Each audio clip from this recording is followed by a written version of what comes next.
কতদিন পর এমন লাড্ডু খেলাম, কি ছাড়। কই রে, কোথায় গেলি? ভাল লাগে না, পেটই ভরলো না।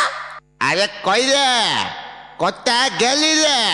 প্রভু কিচ্ছু বুঝতে পারবে না।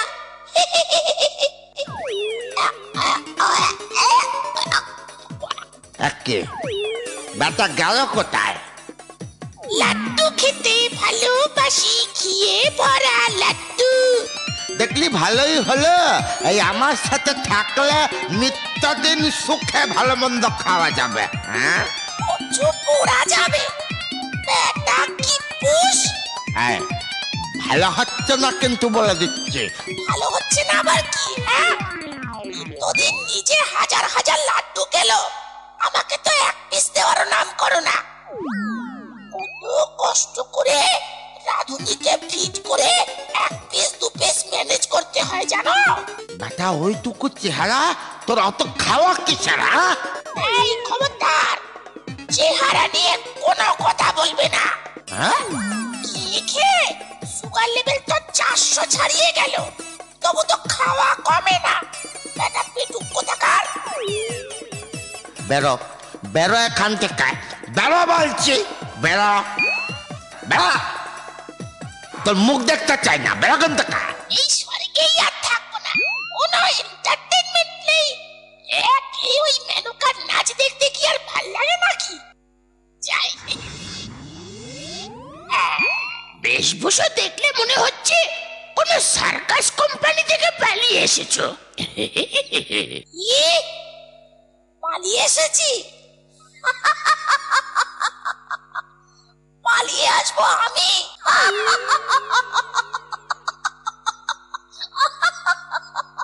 ছেড়ে চলে এসেছি, বুঝলে? ছেড়ে চলে এসেছি। দেখলি দেখলি, বললাম না। আরে দূর, সার্কাস নয়, সোজা স্বর্গ থেকে ল্যান্ড করেছি। বাটা কোথায় যে গেল, একটু বকাচ্ছি বাস, বাবু রাগ করে চলে এলাম। আরে কোনো নট্য কোম্পানি থেকে এসেছে মনে হচ্ছে। চল চল বেটাকে ধরি। না না, আমি তো আমার বাহনকে খুঁজতে এসেছি।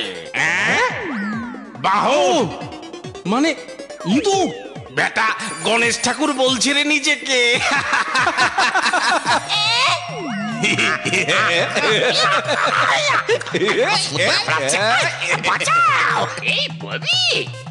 নিশ্চয়ই গণেশ ঠাকুর বিপদে পড়েছে, বুঝলি?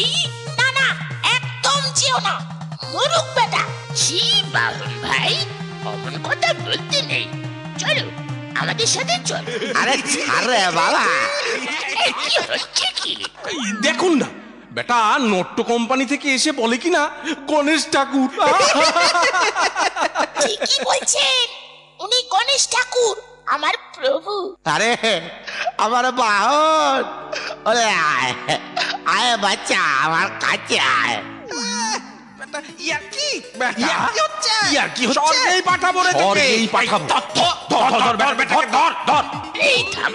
এই থামো বলছি।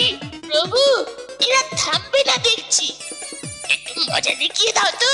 বলছিস বলছিস, তবে দেখ।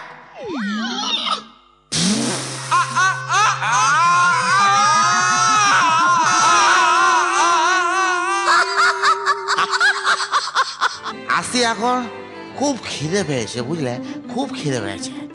চলুন প্রভু। আইয়া শোনো, যখনই দরকার পড়বে আমায় দেখো। হ্যাঁ আচ্ছা।